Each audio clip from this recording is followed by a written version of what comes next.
পরবর্তীটাই হোক না কেন অ্যাট, যে কোনো লেখার শর্ট ফর্ম হচ্ছে তার আগে আমি প্রিপোজিশন বসাবো। প্রিপোজিশন বসিয়ে দিলে আমার has, had, have, was, were, there, were কিচ্ছু লাগে না, কিচ্ছু লাগে না। সব থেকে ইজিয়েস্ট ফর্ম, যে আমাকে শুধু জানতে হবে কোন ওয়ার্ডের আগে কোন প্রিপোজিশন বসে। মানুষের আগে বাই বসে, কোনো জিনিস কে করেছে তার দ্বারা আগে বাই বসবে, কিভাবে করেছিল তার আগে অনেক সময় বাই বসে। আচ্ছা, কোথায় হয়েছিল, পার্টিকুলার কোনো লোকেশন, ছোট লোকেশন হলে অ্যাট বসে, কোনো বড় দেশ হলে ইন বসে, in Pakistan, in the Pakistan, in the India, ঠিক আছে। তখন কোনো দেশ হলে হরপ্পা বর্তমানে কোথায় রয়েছে, পাকিস্তানে, in Pakistan. At the bank of river Ragi, তখন আমি অ্যাট বসাবো। কবে কে করেছিল, কত সালে হয়েছিল, ইন দা ইয়ার অফ অমুক, কে করেছিল, বাই অমুক, ঠিক আছে। আচ্ছা, কি কি পাওয়া গেছিল, হেডিং করবো ফাইন্ডিং বা সিগনিফিকেন্স, যেটাই হেডিং করি না কেন, হেডিং পয়েন্ট, সব থেকে ইজিয়েস্ট ওয়ে। আমার গ্রামার ঠিক ভুল আমার দরকারই নেই, হার্ড ওয়ার্ক করে কোনো লাভ নেই। ইউপিএসসি লাইনে হার্ড ওয়ার্ক করলে বছরের পর বছর সময় নষ্ট হবে। স্মার্ট ওয়ার্ক করো, that is call smart work. যে আমি যেটা জানি না আমি সেটা বোঝাবোই না যে আমি জানি না, ওরা টেরই পেলো না যে আমি জানি না। প্রিপোজিশন শেখা সবচেয়ে সোজা। সো প্রিপোজিশন শেখা এমন কিছু কঠিন ব্যাপার না, কোন আগে কোনটার আগে কোন প্রিপোজিশন বসে যে সেটা জেনে নিলেই হলো, ব্যাস। আমি স্মার্ট ওয়ার্ক করবো, আমার যেটুকু অ্যান্সার দরকার আমি সেটুকু লিখবো, বারবার করে লিখবো যে এক্সকাভেটার অমুক ছিল, তমুক ছিল, এত সালে পাওয়া গেছে, অমুক জায়গায় পাওয়া গেছে, আমার এত দরকারই নেই, বোঝা গেছে। তো যখনই কোনো লেখা ধরো তুমি, ওই জন্যই প্যারাগ্রাফ ফরম্যাট স্কিপ করতে বলা হয়। প্যারাগ্রাফ ফরম্যাটে লিখলে তোমার লাইন কনস্ট্রাক্ট করতেই হবে, একটা লাইন শেষ হলে পরের লাইনে তুমি র্যান্ডম ভাবে লিখতে পারবে না, তখন তোমাকে লাইন বানাতেই হবে। তো যার জন্য পয়েন্টিং এ লেখো, পয়েন্টিং এ লিখলে তো তোমার গ্রামারের দরকার পড়ছে না, পয়েন্টিং এ লিখলে তো তুমি জাস্ট যেটুকু অ্যান্সার সেটার আগে প্রিপোজিশন বসিয়ে অ্যান্সারটা লিখলেই হয়ে যাচ্ছে, ঠিক আছে। স্মার্ট ওয়ার্ক করো, আর তাহলে যেটুকু জায়গায় ভুল হচ্ছে সেটা রিকভার হয়ে যাবে। আর যদি মনে করো ইংলিশ গ্রামার শিখতে চাও, তাহলে তো ডেফিনেটলি তোমাকে পিকে দে সরকার বা এসপি বক্সি এই দুটো বই ধরতে হবে, ধরে সব মুখস্থ করতেই হবে। এমনিও শিখতে হয়, ইংলিশ না শিখে তো অবভিয়াসলি উপায় থাকে না, কারণ এমনি একটা ইংলিশ পেপার রয়েছে, কম্প্রিহেনশন রয়েছে, বেসিক গ্রামারটুকু সবাইকেই জানতে হয়, চাকরি লাইফে সবারই লাগে। তো সেক্ষেত্রে পিকে দে সরকারের বইয়ে ট্রান্সলেশন, প্রেসি রাইটিং, তারপর সামারি রাইটিং, ই2বি, বি2ই, আরো অনেক কিছুই রয়েছে, সেখান থেকে ওগুলো রাইটিং করতে পারো। তারপরে গ্রামারের সেকশন রয়েছে, ভয়েস চেঞ্জ, ন্যারেশন, ওয়ার্ডস, এগুলো রয়েছে, সিনোনিম, অ্যান্টোনিম, মিডিয়াম, ওয়ান ওয়ার্ডস, এগুলো মুখস্থ করা, যেগুলো লাগে আর কি ইংলিশে, সেটা তো করতেই হবে। যদি ইংলিশ ইমপ্রুভ করতে হয় তাহলে সেগুলো করতে হবে, বাট রাইটিং এর জন্য grammar is not necessary. Answer writing বা এসে রাইটিং গ্রামার ছাড়াও ঠিকঠাক ভাবে হয়। মানে বেসিক গ্রামারটুকু তো আমরা সবাই জানি। পুরোনো গল্প কথা বলে ওয়াজ, পুরোনো কিছু হলে যদি একজনের হয় তাহলে ওয়াজ, যদি অনেকের হয় তাহলে ওয়্যার, আই অ্যাম, আই এর পরে এম হয়, এগুলো খুব বেসিক জিনিস। হ্যাভ, হ্যাড, পুরোনো বেশি কিছু দিনের হয়ে গেলে হ্যাড বিন, অনেকদিন ধরে চলেছিল, পুরোনো অনেক টাইমে অনেকটা সময় ধরে চলেছে, দ্যাট টাইম হ্যাড বিন। বা যদি এখন হয় তাহলে হ্যাভ বিন। আদারওয়াইজ যদি ধরো না চলছে না, একবার হয়ে গেছে, have I have done it, I had done it, আমি অনেক আগে করেছিলাম, আমি একটু আগে করেছি। অনেক আগে হলে হ্যাড হয়ে যায়, ঠিক জাস্ট একটু এক মুহূর্ত আগে হলে হ্যাভ হয়ে যায়, ঠিক আছে। হি বা শি হলে থার্ড পারসন প্লুরাল নাম্বার হয়ে গেলে হ্যাজ হয়ে যায়। ভার্বের পরে অ্যাপোস্ট্রফি এস বসে, এস বাই এস বসে যায় যদি থার্ড পারসন সিঙ্গুলার নাম্বার হয়। তো এগুলো খুব বেসিক গ্রামার, এগুলো তো মানে জেনারেলি স্কুল লাইফে টিচাররাই শেখায়। যদি একান্তই না শিখি থাকে তাহলে টিচারের গাফিলতি বা তোমার পড়ার গাফিলতি যে কোনো একটা হবে, কিন্তু এই মুহূর্তে এই বেসিক গ্রামারটুকু আমাদের জানতেই হবে। এই গ্রামারটুকু আমরা প্রত্যেকে জানবো, এটা এক্সপেক্টেড, ঠিক আছে। যে এই গ্রামারটুকু আমাদের শিখতেই হবে, না শিখলে সমস্যা।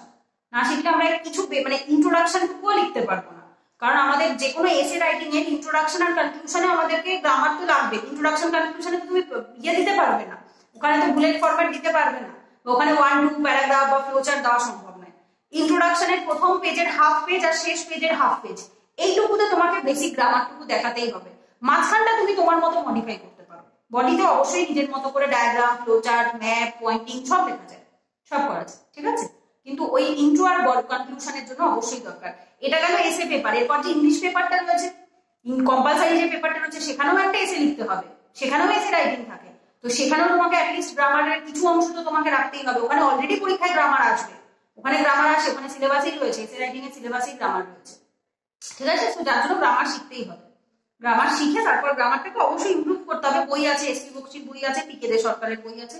এসপি বক্সি অবজেক্টিভ ইংলিশ, পিকে দে সরকার ডেসক্রিপটিভ ইংলিশ, দুটো বই কিনবে, কিনে ওখান থেকে ইংলিশ প্র্যাকটিস করা স্টার্ট করে দেবে, ঠিক আছে। হ্যাঁ দিদি, বেসিকটা ক্লিয়ার আছে, কিন্তু যখন প্যারাগ্রাফ ফর্মে লিখতে যাই তখনই সমস্যা হয়, মানে ভুলভাল হয়ে যায় অনেক বেশি। অসুবিধা নেই, ভুল লিখতে লিখতেই ঠিকটা শিখবে, বাট বন্ধ করবে না কখনো। বেশিরভাগ হচ্ছে আমরা অ্যান্সার রাইটিং শিখি না, কারণ আমরা অ্যান্সার রাইটিং করতেই ভয় পাই, আমরা অ্যান্সার রাইটিং করি না, বাট অ্যান্সার রাইটিং কখনো শুরু করলে বন্ধ করতে নেই, যা ইচ্ছা তাই মাথায় আসছে তাই লিখি।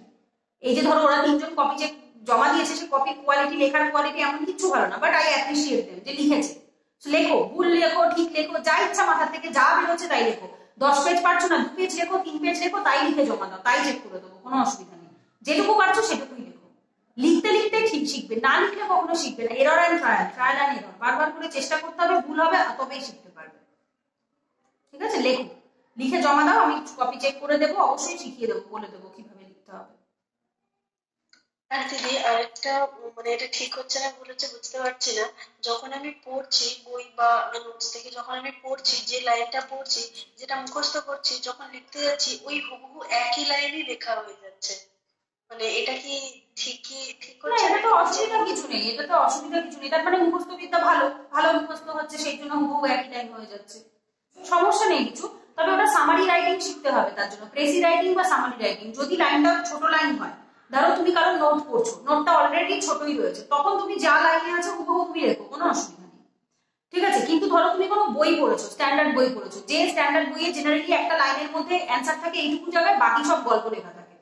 তো এখন তখন যদি তোমার পুরো গল্প লেখাই চলে আসে, তার মানে তোমার প্রেসি রাইটিং তুমি জানো না, কিভাবে ছোট করতে হয় সেটা জানো না, দ্যাট টাইম তোমাকে প্রেসি রাইটিং। তোমার এই বেসিক ইংলিশটা কি শেখা আছে?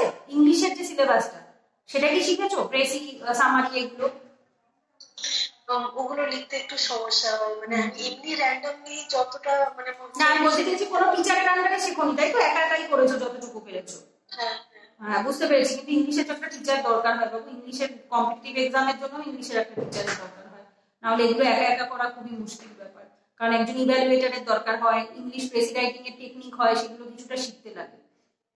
কারণ ইংলিশের এইটুকু অঙ্ক জিএস তবু নিজে হয়, বাট ইংলিশ, অঙ্কের ম্যাথ আর ইংলিশের জন্য একটা টিচারের বরাবরই দরকার হয়, স্কুল লাইফেও দরকার হতো, এখনো হয়, যদি একান্তই কারোর ব্যাকগ্রাউন্ড না থাকে। যদি ব্যাকগ্রাউন্ড থাকে that is different, but background যদি না থাকে সেক্ষেত্রে একটা টিচারের দরকার হয়, কারণ এগুলো একটু শেখাবার ব্যাপার থাকে। প্রেসি রাইটিং জানতে হবে, প্রেসি রাইটিং না শিখলে লাইন ছোট করতে পারবে না, নাহলে এই 150 ওয়ার্ডের মধ্যে তোমার এত কন্টেন্ট ঢোকাতেই পারবে না। এই যে ওদের এখন কপি চেক করি, সব দেখি গল্প লেখে, আমি আগের দিন বললাম যে এত গল্প লিখে কোনো লাভ নেই, আমি দেখবই না গল্প, কারণ গল্পের জন্য তোমাদের ইউপিএসসি নাম্বার দেবে না। ইউপিএসসি 150 ওয়ার্ড মানে 150 হচ্ছে ফুল ভরপুর অ্যান্সার, যেটা একদম ফ্যাক্ট থাকবে ওর ভেতর, কোনো এদিক ওদিক রাম শ্যাম যদুমধু কোনো গল্প নেই ওখানে। যেটুকু অ্যান্সার সেটুকুই তোমার 150 ওয়ার্ডের জন্য দেওয়া হয়েছে, ওখানে 150 ওয়ার্ড এমনি এমনি দেয় না। সবাই অনেকে প্রশ্ন করে, দিদি এত বড় একটা কোশ্চেন কিভাবে 150 ওয়ার্ডে নামাবো? ওইটাই তো প্রেসি রাইটিং এর টেকনিক। যে প্রেসি রাইটিং পারবে, যে অ্যান্সার রাইটিং বা নোট বানানো পারবে, নোট বানানোতে কেন বলা হয় নোট বানাতে? নোটের কাজই তাই, যে বড় লেখাটাকে জিস্ট করে দেওয়া, ছোট করে দেওয়া।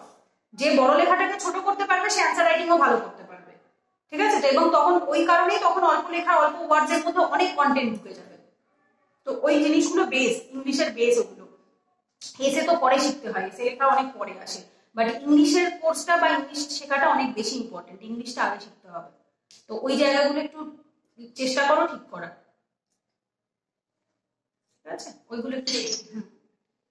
আচ্ছা, আর কারোর কোনো প্রশ্ন আছে বলো থাকলে?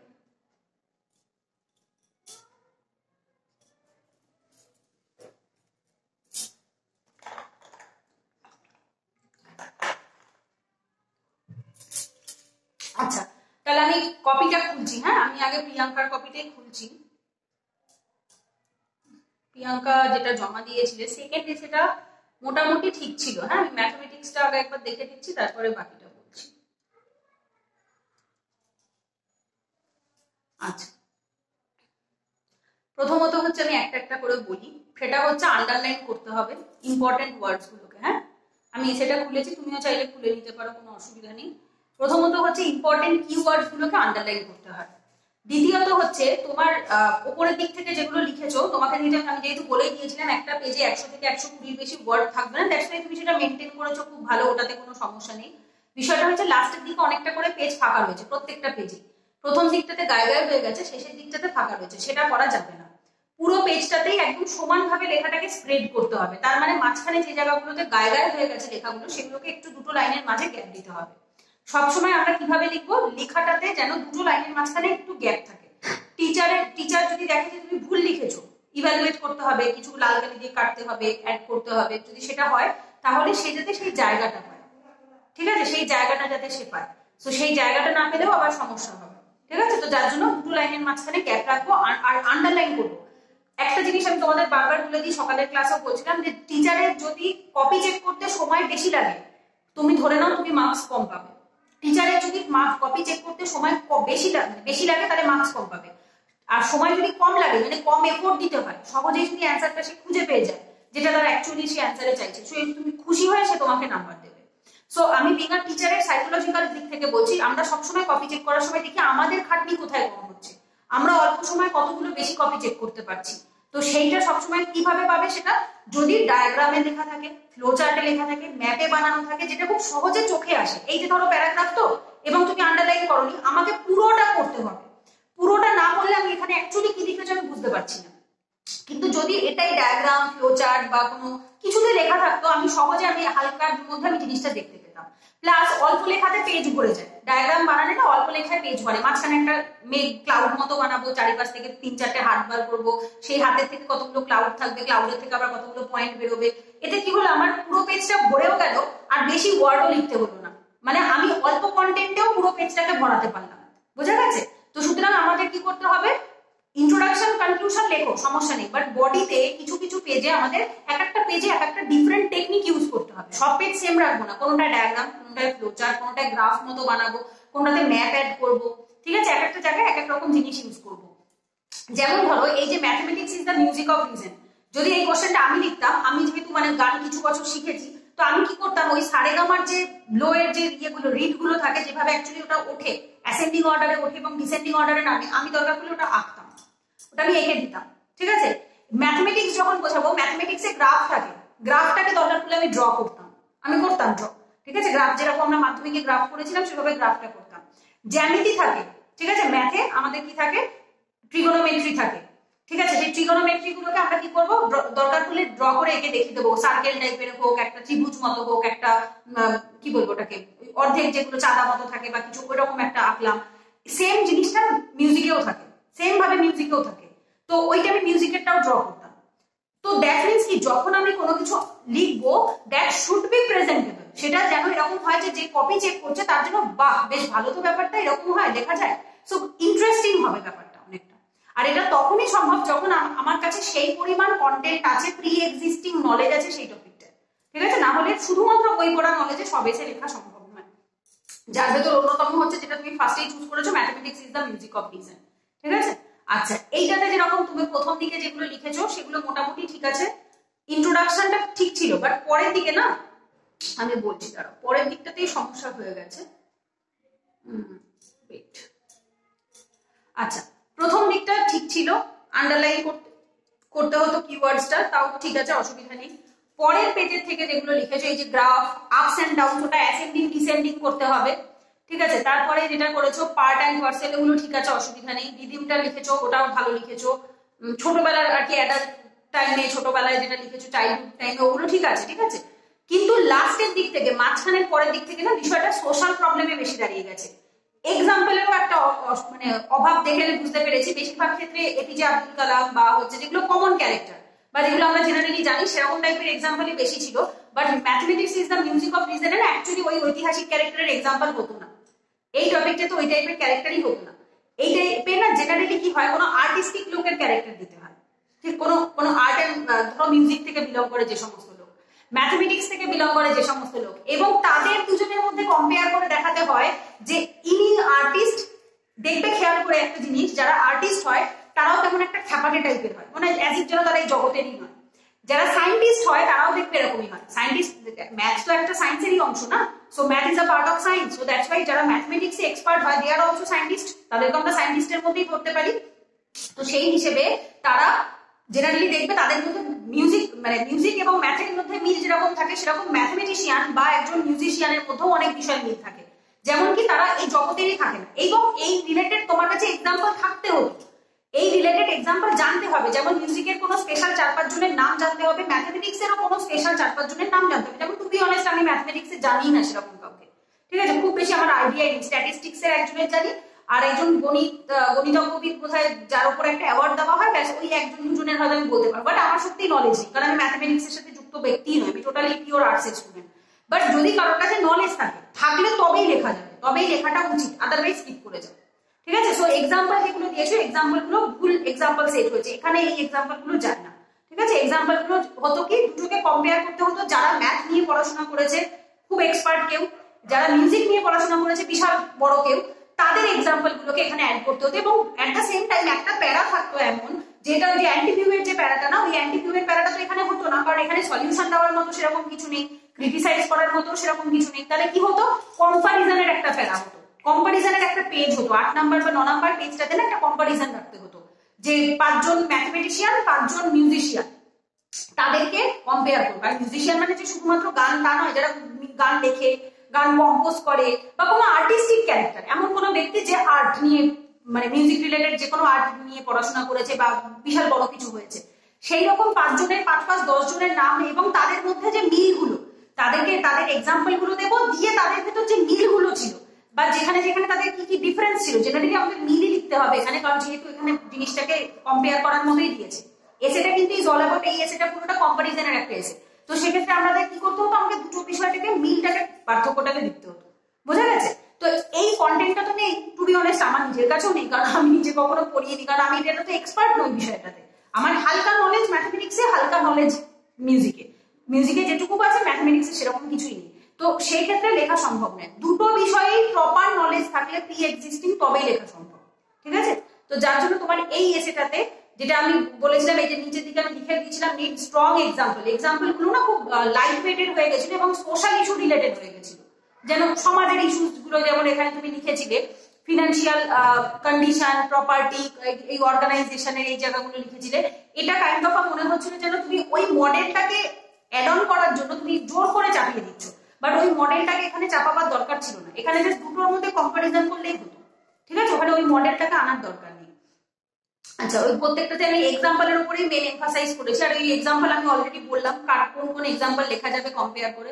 যেমন কয়েকটা দিয়েছে এখানে, যেমন মিউজিকের ক্ষেত্রে রবীন্দ্রনাথ টেগোর দিয়েছে, ঠিক আছে, but Radha Rammohan Roy not necessary, কারণ রাধা রামমোহন রায় মিউজিকের ব্যক্তি ছিলেন না। ঠিক আছে, এমন কিছু লিখতে হবে যে ডিরেক্টলি মিউজিকের সাথে যুক্ত ছিল, সেরকম মিউজিকের সাথে যুক্ত থাকা ব্যক্তিদের এক্সাম্পল লিখতে হবে। যেমন রবীন্দ্রনাথ টেগোর, ঠিক আছে, রবীন্দ্রনাথ টেগোরের কি কি গুণ তুমি জানো যেটা একজন ম্যাথমেটিশিয়ানের সাথে মেলে, একজন ম্যাথমেটিশিয়ানের সাথে মেলে, জেনারেলি কি একটু থোড়া হাটকে, সমাজের থেকে এরা একটু আলাদা টাইপের হয়, এই বিষয়টা লিখতো। ঠিক আছে, তো এরকম কয়েকটা জিনিস একটুখানি মিলছে কিনা সেটা একটু দেখতে হবে।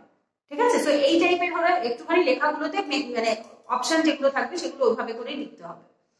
আচ্ছা, এটা কি লিখেছিল, দেয়ার আর ফিউ অ্যান্টিটিউড, অ্যান্টিটিউড লিখবে না, ক্রিটিসিজম। ঠিক আছে, অলওয়েজ হেডিং করবো কি আমরা, ক্রিটিসিজম করবো। ন্যাচারাল রিসোর্স, এই যে এইখানটা যেটা লিখেছো না, এটা না এর সাথে যায় না, এই এসেটার সাথে কোনোভাবেই এই যে ন্যাচারাল রিসোর্স বা প্যান্ডেমিকের টাইম পিরিয়ড এইগুলো কোনোভাবে যাবে না, বিকজ এই টপিকটাই পুরো একটা অফবিট টপিক ছিল, যেটা জিএস এর নলেজের বেসের উপর ছিল না, এটা মিউজিকের উপর ছিল আর ম্যাথমেটিক্স এর উপর ছিল। তো সুতরাং এটাকে ওখানে ওইটার সাথে কানেক্ট করার দরকার ছিল না। সলিউশনে আচ্ছা আমি কি লিখেছিলাম, ব্রেক দ্য ফ্লো, অ্যাকচুয়ালি কি হয়েছে, ফ্লোটা ভেঙে গেছিল, যেটা অ্যাকচুয়ালি জানতে চেয়েছে সেটা আসছিল না। ঠিক আছে,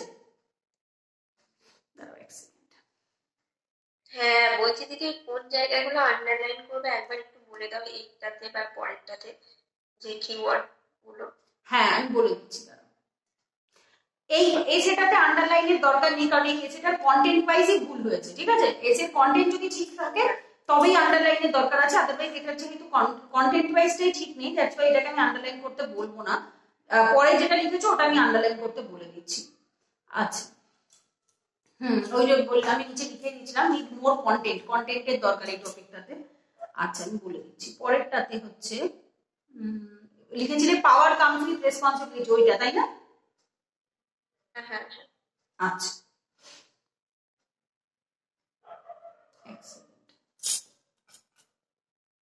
কি বলবো,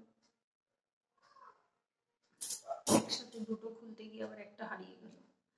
আচ্ছা, লাইভ ঠিক আছে তো, দেখতে পাচ্ছ তো আমাকে, মানে দেখা যাচ্ছে পুরো? আচ্ছা আচ্ছা, যেটা লিখেছিলে with greater power comes greater responsibility, এটা হতো মুদিত জৈন স্যারের প্রথম যে এথিক্স এর যে বইটা, এথিক্স এর ফার্স্ট ক্লাসে যেটা আমি তোমাদের পড়িয়েছিলাম, এথিক্স এর ফার্স্ট ক্লাস সেকেন্ড ক্লাস, ওখানে যে এক্সাম্পল গুলো ছিল, স্পেশালি কোকা কোলার এক্সাম্পল, সচিন টেন্ডুলকারের এক্সাম্পল, এথিক্যাল পার্সনের এক্সাম্পল, বা হচ্ছে rights versus right thing to do, ঠিক আছে, ওই এক্সাম্পল গুলো বা এন্ড ভার্সেস মিনস বা মিনস ভার্সেস এন্ড এর যে অ্যান্সার গুলো আমি ওখানে বুঝিয়েছিলাম ওইগুলো এই অ্যান্সারটার ভেতরে অ্যাড অন হতো। যেমন দেখো আমি এখানে আন্ডারলাইন কোনটা কোনটা করতে হবে আমি বলে দিচ্ছি। যে কোনো কিওয়ার্ড আন্ডারলাইন করতে হয় যেটা ইম্পর্টেন্ট। যেমন দেখো power and responsibility come together, a person have some power, that means the person have some responsibility, like in a country president or prime minister have power means they have lot of responsibility in their shoulder, but এখানে কোনো keyword নেই, এই লেখাটার ইন্ট্রোডাকশনে keyword নেই, মানে কোনো ক্যাচি word নেই। ক্যাচি word থাকতে হবে, catchy word president prime minister ঠিকই, but they are not the only one. এইটার ইন্ট্রোডাকশনে কি কি লেখা যেত, যেমন ধরো তুমি দায়িত্বের কথা যদি বলি, দায়িত্ব শুধুমাত্র প্রেসিডেন্ট প্রাইম মিনিস্টারের মাথায় থাকে না, সব থেকে বেশি যেটা দায়িত্ব থাকে আমাদের একজন ইন্ডিভিজুয়ালের উপর, আমাদের একার উপরে, আমাদের বিঙা সোল বা বিঙা মানুষ হিসাবে একজনের উপর সব থেকে বেশি দায়িত্ব থাকে। আমরা সবসময় দায়িত্ব অন্য লোকের উপর চাপাবার চেষ্টা করি, তো যার ফলে আলটিমেটলি কি হয়ে থাকে যে আমরা যেহেতু অন্যের উপর বেশি দায়িত্ব চাপাবার চেষ্টা করি, আমরা নিজেদের ঘাড়ের থেকে দায়িত্ব মুক্ত করার চেষ্টা করি, যে আমার কোনো দায়িত্ব নেই বাবা, এই প্রেসিডেন্ট প্রাইম মিনিস্টার বুঝে নেবে। বাট না, অ্যাকচুয়ালি লেখাটা স্টার্ট হতো এইভাবে, being a person বা being a soul who lived on, একটু অন্যভাবে স্টার্ট করতে হতো, who gave birth বা যে জন্মগ্রহণ করেছে, ঠিক আছে, কোথায়, পৃথিবীতে, on earth, by birth he or she got some responsibility, at the same time got some power। তারা জন্মগ্রহণের সাথে সাথেই তাদের দায়িত্ব এবং মানুষ হিসাবে জন্মগ্রহণের সাথে সাথে কিছু দায়িত্ব তারা অটোমেটিক পেয়ে গেছে এবং কিছু ক্ষমতাও তারা পেয়ে গেছে। and to use that power in a good way is our the first and the foremost responsibility। সেই ক্ষমতাটাকে সঠিকভাবে ব্যবহার করাটাই আমাদের সবথেকে বড় দায়িত্বের মধ্যে পড়ে, যে এই পাওয়ার যেটা আমরা পেয়েছি, we should not misuse our power, that is our first priority, that is our first responsibility। এইভাবে লিখতে হতো যে আমাদের যে ক্ষমতাটা রয়েছে সেই ক্ষমতাটাকেই আমরা যেন অপব্যবহার না করি, সেটাই আমাদের প্রথম এবং সবথেকে ইম্পর্টেন্ট দায়িত্ব। বোঝা গেছে? তো ইভেন তারপর স্টার্ট করতে হতো from an individual level, family level, world level. এটা যেটা পরে যেটা লিখেছো ঠিক আছে, ওটা আমি খারাপ বলছি না, ওটা ঠিকই আছে মোটামুটি, বাট ইন্ট্রোডাকশন শুড বি ক্যাচি।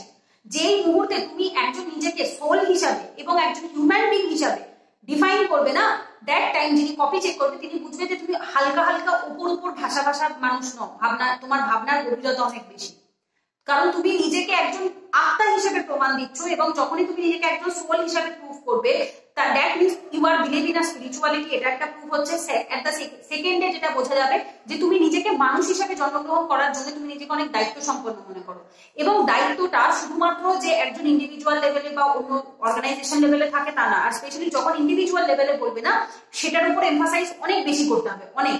যেমন আমি সিম্পল সাধারণ মানুষ, আমি একটা চাকরিও করি না, প্রাইভেট ব্যাচে পড়াই, ইউটিউবে ভিডিও বানাই, কিন্তু এরপরেও আমার অনেক দায়িত্ব থাকে। কি দায়িত্ব থাকে? যেমন আমি যেখানে সেখানে নোংরা ফেলতে পারি না, এই স্যানিটেশন, পরিষ্কার মেনটেন রাখাটা, এটা আমি প্লাস্টিক ইউজ করবো না, কারণ আমি একজন সোশ্যাল ইনফ্লুয়েন্সার, আমি যদি এই জিনিসটা ব্যবহার করি মানুষ দেখে শিখবে। আমি কাপড়ের ব্যাগ ব্যবহার করবো। আমি পরিবেশে যেটা ক্ষতিকারক কিছু সেটা আমি খাবো না, আমি সেটা করবো না, দেখবো না, আমাকে দেখে আরো 10টা মানুষ শিখবে। সো আমি একজন অতি সাধারণ মানুষ হয়ে আমি যদি আমার নিজের দায়িত্ব কর্তব্যকে বুঝে ইউজ করি, বুঝে ব্যবহার করে, নিজের ক্ষমতা বলো, নিজের দায়িত্ব বলো, সেগুলো বুঝে পালন করি, দ্যাট মিনস কি আমি জিনিসটা কাউকে একটা শেখাচ্ছি বা বিষয়টাকে আমি লোককে বোঝাচ্ছি যে আমার কর্ম থেকে কিছু শেখো। সো ইন্ট্রোডাকশন শুড বি ক্যাচি। এইবার ধরো আমি যে ইন্ট্রোডাকশনটা বললাম না, যে জন্মাবার সাথে সাথে আমাদের একটা দায়িত্ব আসে, এবং সেই দায়িত্বটাই হচ্ছে এটা যে আমরা যেন আমাদের ক্ষমতার অপব্যবহার না করি, ঠিক আছে। এবং এখানে এক্সাম্পলে ওই যেটা তুমি প্রাইম মিনিস্টার প্রেসিডেন্ট দিয়েছো অবশ্যই দেবে, বাট সেটা পরে ইন্ডিভিজুয়াল লেভেল, ফ্যামিলি লেভেল, বাবা মায়ের কি কি দায়িত্ব থাকে, বাবা মায়ের কি কি পাওয়ার আছে সেটা মেনশন করতে হবে, একটা ফ্যামিলির কি ক্ষমতা থাকে সেটা মেনশন করতে হবে। যখন তুমি নেশন বলছো, যখন তুমি নেশন সম্পর্কে লিখবে, তখন তুমি লোকসভা, বিধানসভাতে এমপি যারা থাকে, এমপিদের কিছু রেসপন্সিবিলিটি আছে, পাওয়ার আছে, যার জন্য পলিটির অ্যান্সার মুখস্থ থাকা ইম্পর্টেন্ট, পলিটি মুখস্থ থাকতে হবে। যেখানে আমরা দেখতে পাই একটাকে বলা হয় হচ্ছে কালেকটিভ প্রিভিলেজ, একটাকে বলে ইন্ডিভিজুয়াল প্রিভিলেজ, আর একটাকে বলা হয় কালেকটিভ রেসপন্সিবিলিটি, আর একটাকে বলে ইন্ডিভিজুয়াল রেসপন্সিবিলিটি। সো পাওয়ার আর প্রিভিলেজ সেম, ঠিক আছে। তো এই জিনিস, এই টার্ম গুলোকে মেনশন করতে হবে, আর যেই মুহূর্তে এই টার্ম গুলো অ্যান্সারে মেনশন হবে অটোমেটিক আন্ডারলাইন হয়ে যাবে। Collective privilege underline, individual privilege underline, president, prime minister, MLA, MP underline, ঠিক আছে। এইভাবে যে অংশগুলোতে ইম্পর্টেন্ট জিনিস রয়েছে সেগুলো অটোমেটিক আন্ডারলাইন হয়ে যাবে, ঠিক। এইটা মাথায় রাখবে, সোল আন্ডারলাইন। আচ্ছা, তারপরে হচ্ছে তোমার মিসইউজ অফ পাওয়ার, ঠিক আছে, টু প্রহিবিট আওয়ারসেলফ, আমাদের নিজেদেরকে কন্ট্রোল করা, to control ourself, so that we do not mistakes, আমরা যেন ভুল না করি, আমরা যেন আমাদের ক্ষমতার অপব্যবহার না করি, এই ধরনের টার্ম যেখানে থাকবে অটোমেটিক্যালি আন্ডারলাইন। যেমন এই যে রাজধর্ম বলে একটা ওয়ার্ড লিখেছো, দ্যাট শুড বি আন্ডারলাইন। তুমি কোট করেছো, কোট না আন্ডারলাইন, রাজধর্ম টার্মটা ভালোটা তো লিখেছো যখন, that should be underline. So power and responsibility আর like based on the proportionality, underline, এটা একটা keywords. all the power whether it's great or small comes with equal size of responsibility. The above mentioned, next second, acha the above ki likhecho, the above mentioned topic we can discuss with the না না না না বাবু, এটা লেখা যাবে না। the above mentioned topic we can discuss with individual family। এটা যেন মনে হবে কি বলতো, যে স্যার এটা শিখিয়েছে, ম্যাডাম এটা শিখিয়েছে, এই মডেলে আমি লিখবো না, এরকম নয়। এইভাবে আমরা লিখতে পারি যে power and responsibility not only based on a particular important position, মানে শুধুমাত্র একটা দায়িত্ব সম্পন্ন পজিশনের ব্যক্তির উপরেই যে দায়িত্ব থাকে বা ক্ষমতা থাকে তা নয়।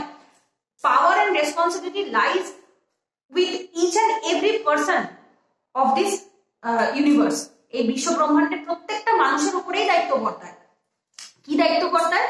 That we should behave like a human being. আমরা প্রথমে একজন মানুষের মতো ব্যবহার করব, অ্যানিমেলের মতো না। এবং এটাও লিখতে হবে অ্যানিমেল বিহেভ উইথ ইনস্টিংক্ট।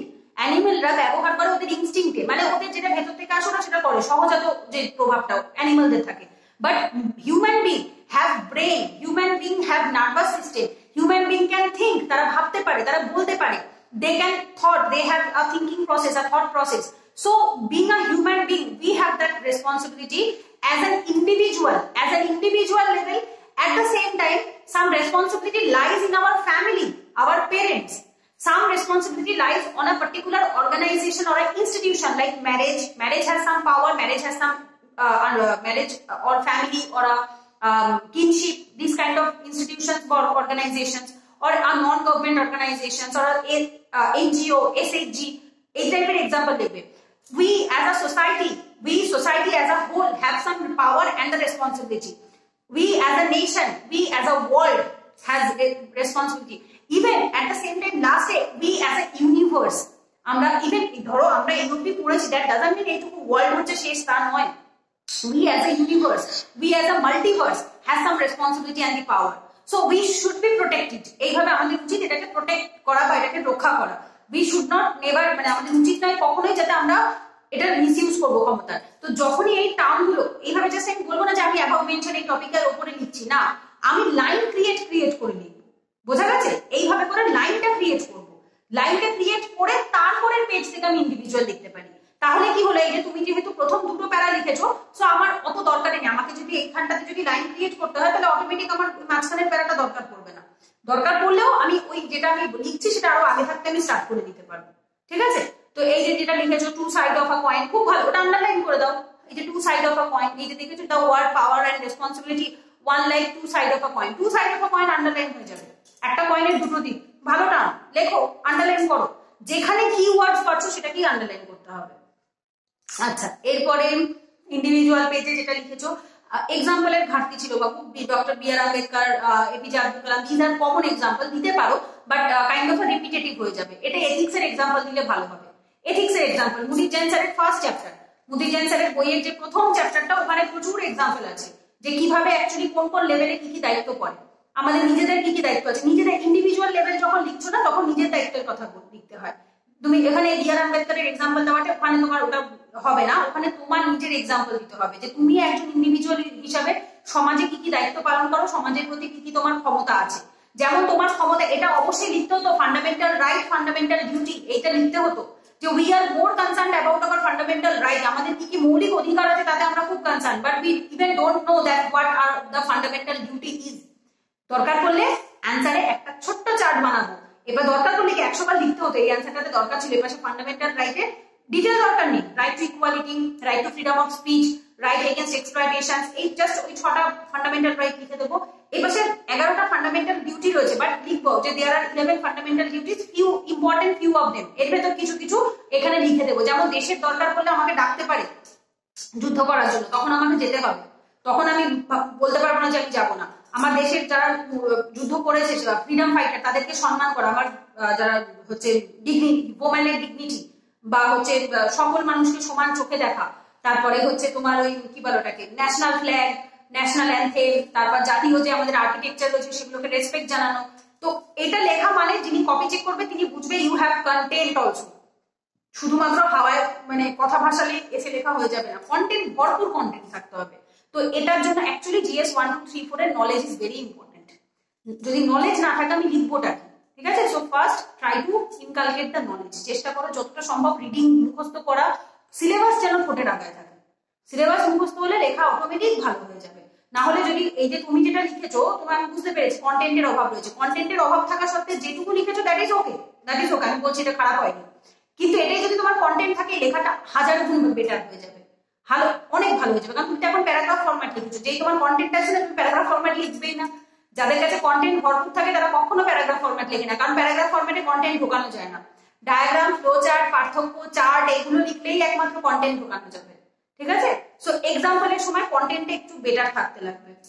এই যে যেরকম আমি লিখে দিয়েছি অ্যাড নিউ এক্সাম্পল, কারণ এক্সাম্পল গুলো রিপিটেটিভ লাগছিল আমার, বারবার একই টাইপের লাগছিল, ঠিক আছে? যেটা ওখানে এটা তো ঐতিহাসিক এসে নয়, ঐতিহাসিক এসে হলে আমি তখন বি.আর. আম্বেদকর, রাজা রামমোহন রায় এই ধরনের ক্যারেক্টার আমি এক্সাম্পলে দিতে পারি, বাট দ্যাট ইজ নট ঐতিহাসিক এসে।